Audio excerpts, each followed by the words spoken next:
And then it goes on to talk about in paragraph 157 how on March 26, 2026, Deputy Attorney General Todd Blanche spoke at the CPAC conference where he said, "When it comes to the FBI, Director Patel has cleaned house there too.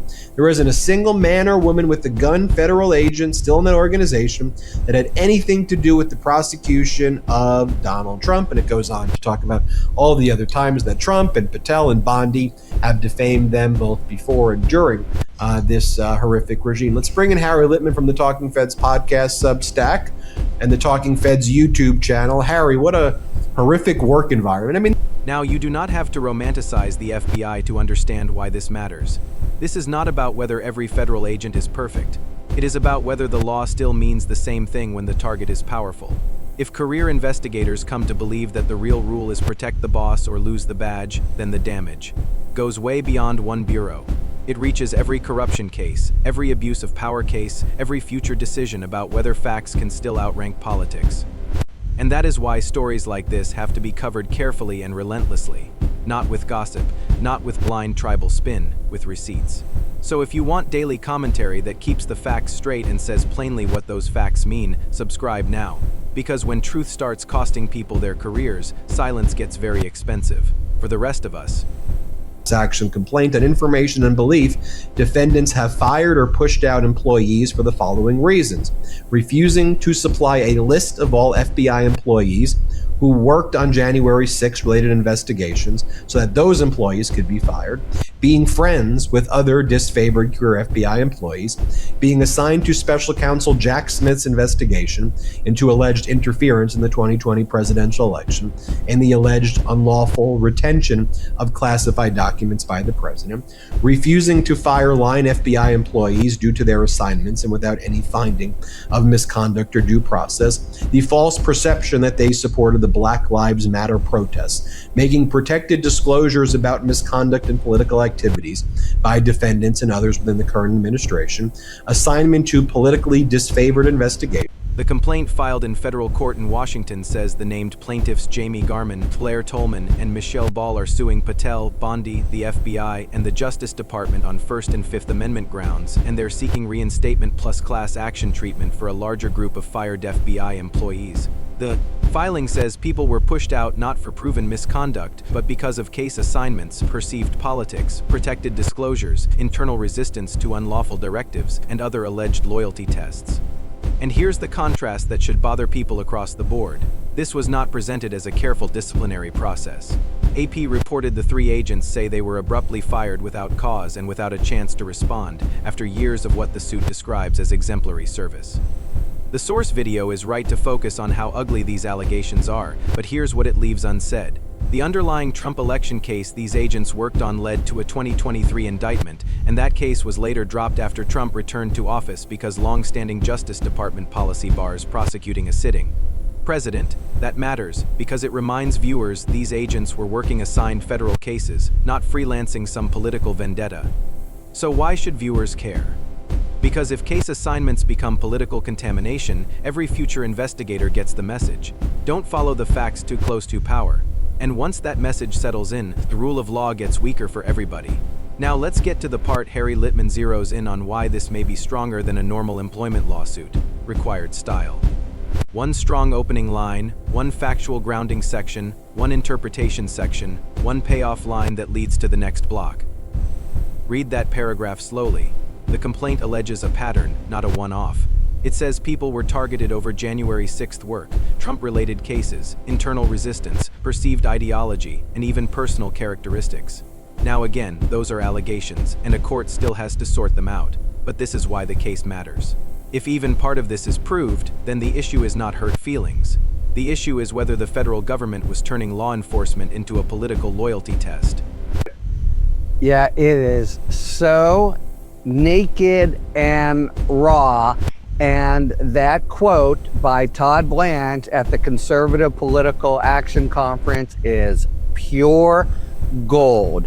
An employment class action, as you would well know, Ben, is typically not going to get anywhere. And for a number of reasons, but one of them is firings are considered very specific kind of judgment calls. Was this person overall late a little too much? Did that one not work so well? Or play in the sandbox? There are individual questions, and a class action needs to have questions in common. But this one, you have Blanche saying each and every one of these people they're looking to represent dozens and dozens were fired for one reason. They were, when you have every single person, In a functioning democracy, investigators are not supposed to wonder whether a case file will end their career. That's the whole point. You follow the evidence, not the politics. And that's why the contradiction here is so serious. At his Senate confirmation hearing, Kash Patel was asked directly whether FBI employees would be fired over the cases they worked. His answer was not vague. He said, quote, "No one will be terminated for case assignments." He also said, "All FBI employees will be protected against political retribution." Those are his words on the record. Now compare that with what AP and NBC reported just this week. Fired agents say they were removed over work connected to Trump investigations, including the 2020 election and classified documents matters, and they say they were denied basic due process. Now let me be precise. That does not mean the plaintiffs have already won. Class certification is hard. Government employment cases can get bogged down in procedure. Harry Littman is right about that, but the public contradiction is already here, and regular people can see it with their own eyes. If you promise senators one thing and career agents end up alleging the opposite, that is not just a legal problem. It is a credibility problem. And for ordinary Americans, the takeaway is simple. Once law enforcement becomes a loyalty pageant, everybody's protection gets weaker. This is the image that sharpens the whole story, because now viewers are not choosing between partisan talking points. They are looking at a public promise. Patel told senators that no one would be fired over case assignments and that employees would be protected from political retribution. Then, more than a year later, former agents are in federal court saying that is exactly what happened. Maybe the administration has a legal defense. Maybe it doesn't. But politically and morally, this is why the story lands so hard. The words are on the record, the firings are on the record, and the country can judge the gap for itself. Oh yeah. This is a good one, and it's a righteous one, Ben. This is so friggin' nasty. The FBI did its job. What else is it supposed to do? And by the way, here's another fact that'll come out. Kash Patel testified at his confirmation here. We're not going to get rid of anyone because of cases they worked on. These guys are totally have their pants down. And, you know, even if they win on some procedural technicality, the exposure of the rank, nasty, weaponized politicization of the Bureau, not just the DOJ, but the FBI, that's gonna, I think, really be a bad. What we learned is not complicated. 3 former FBI agents filed a federal lawsuit in Washington. They say they were fired in retaliation for doing assigned work tied to politically sensitive investigations.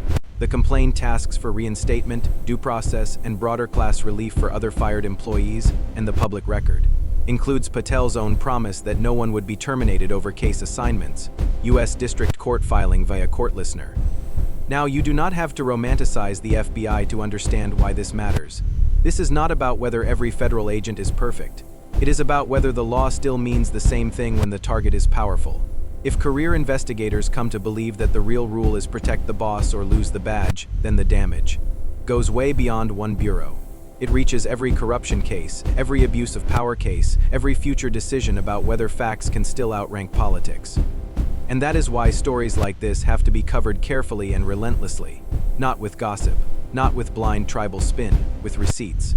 So if you want daily commentary that keeps the facts straight and says plainly what those facts mean, subscribe now. Because when truth starts costing people their careers, silence gets very expensive for the rest of us. There isn't a single man or woman with a gun, federal agent, still in that organization that had anything to do with the prosecution of Donald Trump. And if this video opened your eyes, hit that subscribe button right now, because this story is just getting started, and I cover it every single day. Don't miss what's coming next.